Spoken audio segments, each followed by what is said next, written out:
Փաշինյանը կարող է իրական խաղաղություն բերել։ Երբեք։ Ինչի։ Որտեղ եկավ խեղճումն է։ Ոչ։ Հստակ հենց։ Ոչ։ Ինչու։ Ոչ չի կարա ինքը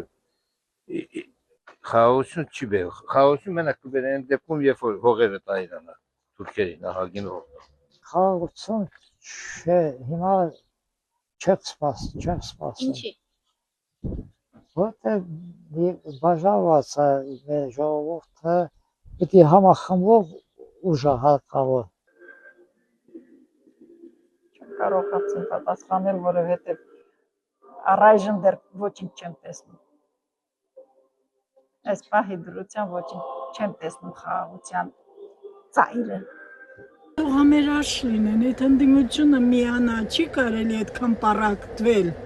Կարապը խեցգետինը գայլաձուկն են դարել։ Մինչև երբ Կրիլովը ժամանակին ասել է, չէ՞։ Մինչև երբ։ Ես սենց որ լայն չէ։ Ինչի։ Չէ կարաս։ Ընդհանրապես այդ բոլորը կապված է աշխարհ միջազգային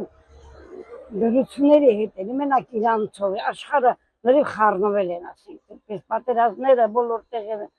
ասեն չի իմացում, ոնց կլինի։ Իրական խաղաղություն կլինի, Փաշինյանը չլինի, ով ուզում անի, կլինի իրական խաղաղություն, եթե մեծ տերությունները չխանգարեն։ Ասենք, եւ ամեն սա դառնում որ ամեն մեկ իր շահի համար։ Հիմնական մեծ գերտերությունները են, որոնք որ ասենք մաքուր չեն արժան։